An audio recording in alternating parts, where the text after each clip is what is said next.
दोस्तों, भगवान शिव और अर्जुन में हुए युद्ध का महाभारत में बहुत महत्व है, क्योंकि इस युद्ध में प्राप्त बाण से ही अर्जुन ने कर्ण का वध करा था। हिमालय पर्वतमाला में इंद्रकील बड़ा पावन और शांत स्थल था। ऋषि मुनि वहां तपस्या किया करते थे। एक दिन पांडुपुत्र अर्जुन उस स्थान पर पहुंच गए। अर्जुन को अस्त्र शस्त्रों से सज्जित देखकर मुनि कुमारों ने खुसर फुसर की। एक मुनि कुमार बोला, ये अनजान व्यक्ति कौन है? कोई भी क्यों न हो, इसे पवित्र स्थान पर अस्त्र शस्त्र नहीं लाने चाहिए थे। दूसरा बोला, ऋषि कुमार नदी के किनारे तक अर्जुन के पीछे पीछे आ गए और ये देखने लगे कि वो क्या करता है। अर्जुन ने अपने अस्त्र शस्त्र उतारे और वहां बने शिवलिंग के सामने बैठ गए। उसने बड़े मनोयोग से भगवान शिव की आराधना शुरू कर दी। शिवलिंग पर फूल चढ़ाए। तभी एक मुनि कुमार अर्जुन को पहचान गए और बोले, अरे ये तो पांडुपुत्र अर्जुन है। मैंने इसके शौर्य के बहुत चर्चे सुने हैं। इस समय यह विश्व का सर्वश्रेष्ठ धनुर्धर है, पर यहाँ ये किस लिए आया है? दूसरे मुनि कुमार ने जिज्ञासा प्रकट करते हुए कहा, कपटी दुर्योधन के साथ जुए में सब कुछ हारकर पांडव वनवास कर रहे हैं। पहले वाले मुनि कुमार ने कहा, तब तो ये भगवान शिव से वरदान मांगने आए होंगे।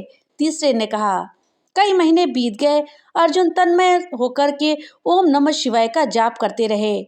शिवलिंग के आगे उनके शरीर से तेज निकलकर वातावरण को गर्म करने लगा।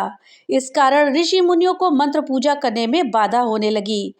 देखते ही देखते सारा जंगल उस ताप से तपने लगा। घबराकर ऋषि मुनि कैलाश गए, जहाँ पर शिव जी का वास है। उन्होंने भगवान शिव से प्रार्थना करी कि हे शिव शंकर, हे अभयंकर, अर्जुन की मनोकामना पूरी करिए और हमारी पीड़ा को हरिए।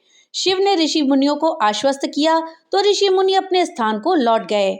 उनके जाने के बाद पार्वती जी ने शिव जी से पूछा, स्वामी, अर्जुन को क्या चाहिए? तब शिव जी ने बताया कि उसे दिव्य अस्त्र शस्त्र चाहिए। पार्वती जी ने पूछा, परंतु क्या वो दिव्यास्त्रों का प्रयोग कर लेगा?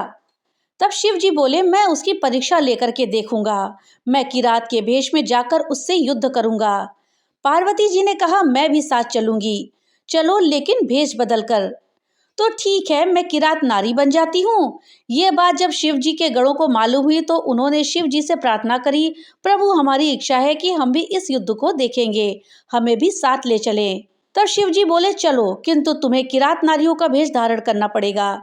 उसके बाद सभी लोग किरात के भेष में इंद्रनील की ओर चल पड़े। वे इंद्रनील पहुंचे तो माता पार्वती ने एक और संकेत करते हुए भगवान शिव से कहा, स्वामी, ये देखिए कितना बड़ा शूकर है। देख लिया, अभी इसे तीर से मार गिराऊंगा। कहते हुए शिव जी ने अपने धनुष पर बाण चढ़ा लिया, किंतु शूकर भागने में किरात से तेज था। उसने ऋषियों के आश्रम में जाकर ऐसा उत्पात मचाया कि ऋषि भाग खड़े हुए। बचाओ, रक्षा करो, मूकासुर फिर आ गया शूकर बन करके। कहते हुए सहायता के लिए गुहार लगाने लगे। ऋषि मुनियों की चीख पुकार से अर्जुन का ध्यान भंग हो गया। उन्होंने आंखें खोली और धनुष पर बाण चढ़ा लिया। तभी किरात भेषधारी भगवान शिव अपने धनुष पर बाण चढ़ाए उसे आते दिखाई दिए। अर्जुन को शूकर का निशाना बनाते देख भगवान शिव ने कहा, ठहरो, इस शूकर पर बाण मत चलाना, ये शिकार मेरा है। मैंने बहुत देर तक इसका पीछा किया है। अर्जुन ने कहा, ठीक है, तुम इसे मार सकते हो तो ले जाओ। शिकारी भीख नहीं मांगा करते। शूकर के शरीर में एक साथ दो तीर घुसे, एक किरात भेषधारी शिव जी का और दूसरा अर्जुन का। दो दो तीर खाकर शूकर भेषधारी मूकासुर ढेर हो गया। जमीन पर गिरते ही उसका असली रूप प्रकट हो गया। सरदार की जय। किरात नारियां बने शिवगणों ने जय जयकार करनी शुरू कर दी। ये तुम्हारे बाण से मरा है स्वामी। किरात नारी बनी पार्वती मुंदित स्वर में बोली।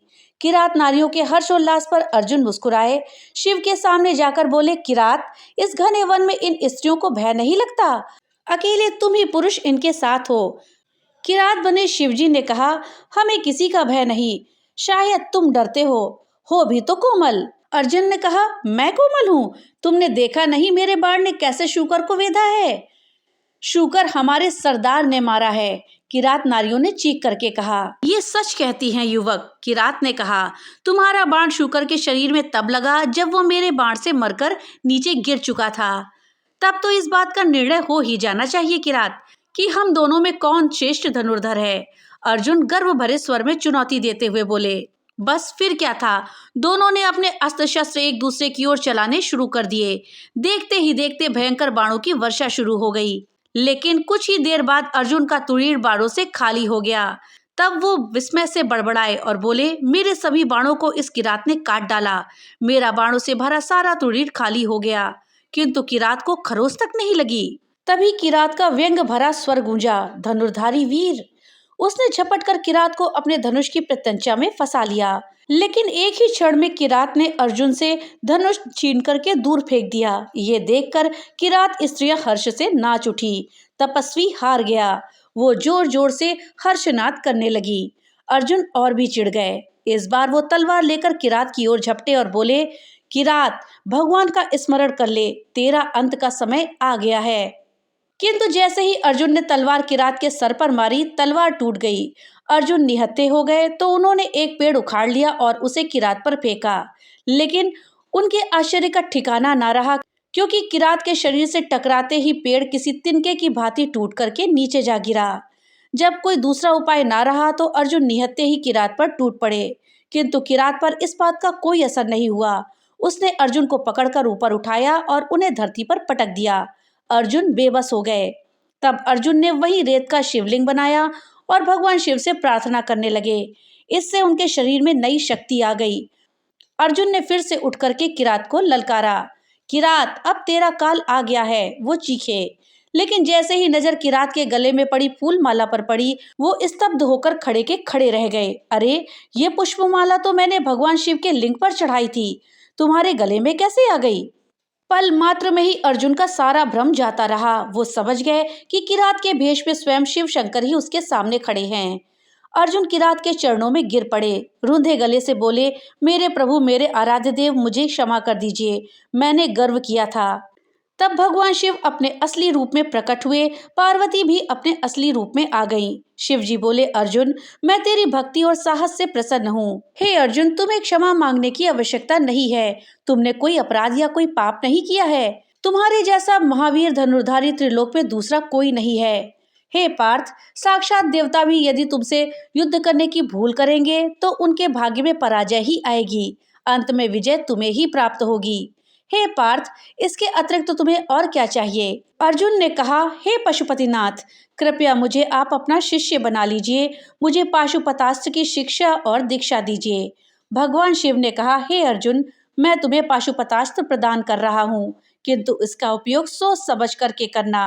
अत्यंत आवश्यक होने पर ही इसका आवाहन करना। ये अत्यंत विनाशकारी अस्त्र है। इस अस्त्र के प्रयोग से संपूर्ण जगत का विनाश भी हो सकता है। ऐसा कहकर भगवान शिव ने अर्जुन को पाशुपतास्त्र प्रदान किया और वहां से अंतर ध्यान हो गए। फिर उसके बाद महाभारत के युद्ध में अर्जुन अपने परम प्रतिद्वंदी कर्ण को पाशुपतास्त्र अस्त्र से ही मारने में सफल हुआ था। तो दोस्तों, ये थी जानकारी भगवान शिव और अर्जुन के हुए युद्ध के विषय में। जानकारी आपको कैसी लगी हमें कमेंट बॉक्स में लिख करके जरूर बताइएगा। अगर वीडियो अच्छी लगी हो तो वीडियो को लाइक और ज़्यादा से ज़्यादा शेयर करिएगा। और हाँ, अगर चैनल पे पहली बार आए हैं तो कृपया चैनल को सब्सक्राइब कर दें और बेल आइकन दबाना ना भूलें, जिससे कि मेरी वीडियो सबसे पहले आप तक पहुँच सके। तो मिलते हैं अगली नई वीडियो के साथ, तब तक के लिए राधे राधे।